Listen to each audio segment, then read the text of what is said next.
So I'm standing in a house that I just purchased a few days ago in a pretty rough part of downtown Phoenix, Arizona. It's actually just outside of the downtown area, although I think some people still consider this downtown. It's a pretty sprawling area out here compared to where I'm from, which is Chicago, where downtown is in kind of one small area and everything else outside of it is outside of it.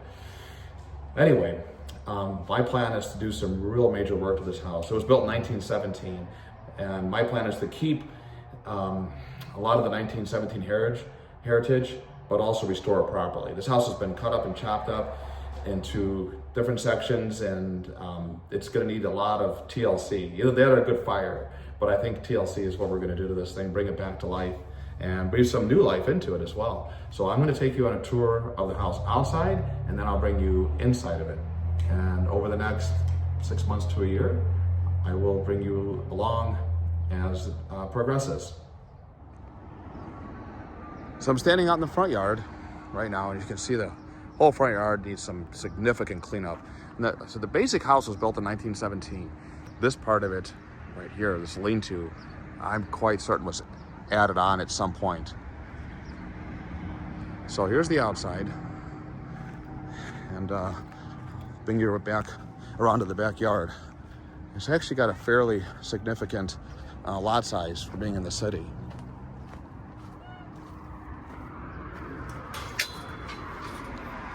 So we go through here, and one of the things that drives me crazy, I've seen this on several occasions, where they take some large windows on a house and make them much smaller, and they've done that several areas of this house. And I know it's probably a cost savings, but to me it's like, how much are you saving when you have to buy wood or lumber, or in some cases brick, to do that.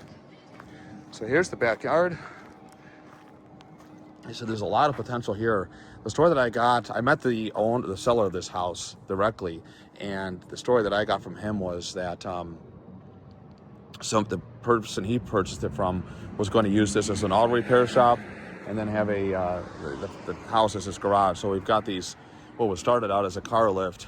So I'm definitely going to be getting rid of these. This structure is currently actually another living structure, but I'll bring you inside really quick. But it's definitely not livable now. Well, somebody was living in here at one point.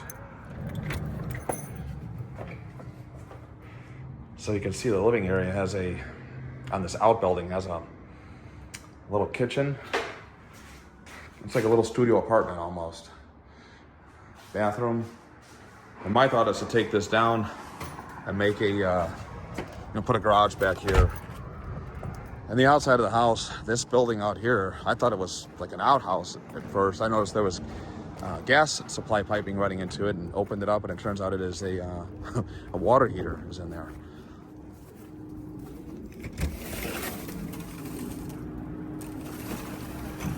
So that has definitely got to go. And you can see somebody added, like I said, I'm sure, quite sure that this was a single family house at one point, but somebody added, turned it into like 3 units, and that's why you see this outside plumbing. These are kitchens that were added on at some point. So a lot of potential for the backyard though, for sure. It's pretty good size. I'll bring you inside. Go back in there.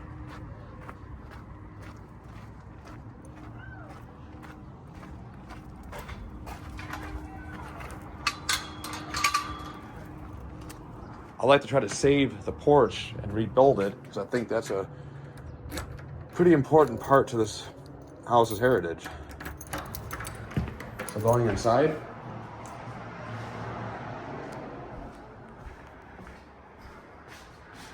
got living room with a fireplace here.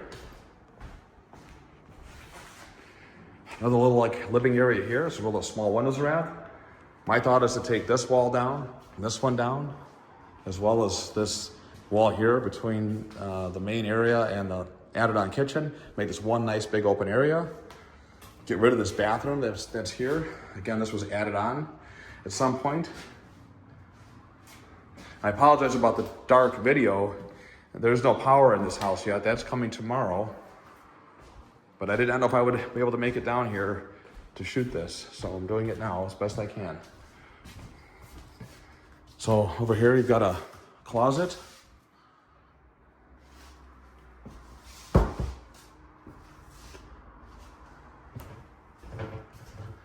Another added on kitchen, bathroom.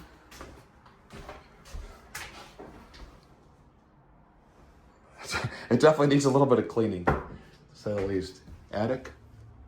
There's actually another section of an attic to get into the attic back towards the front of the house too. This is towards the back of that house. Again, you saw the added on plumbing outside when we were there. Another closet or pantry here.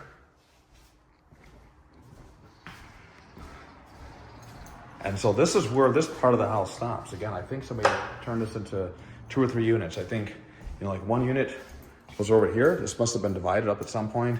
Then you had this one, and then you had that other one that's accessible from the lean-to. So this part of the house stops about here or so. That wall that you saw inside, this one here,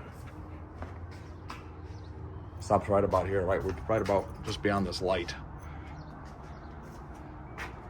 So now we'll head over to that lean-to.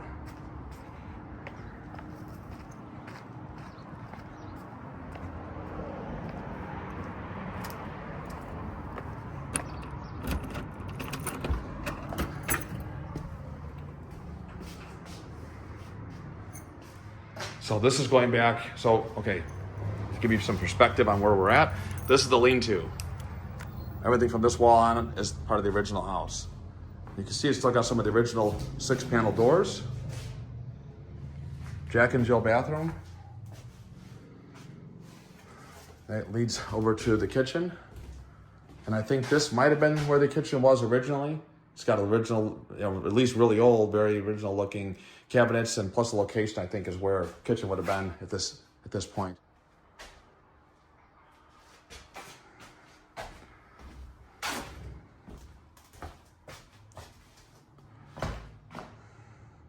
And this was I'm sure this was a bedroom at one point in this house's past.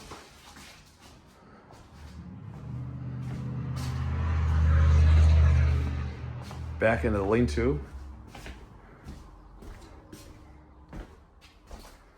There's the kitchen that we were just in.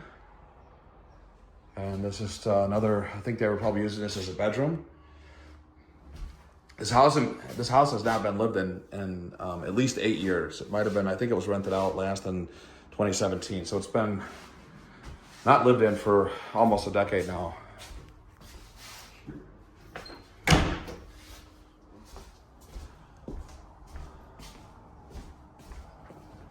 Heading back outside.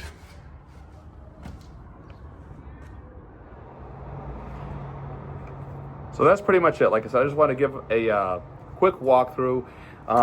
As things progress, I'll try to spend some more time doing more in-depth videos on this and keep you informed what I'm doing. And would love to hear from anybody that has comments or suggestions.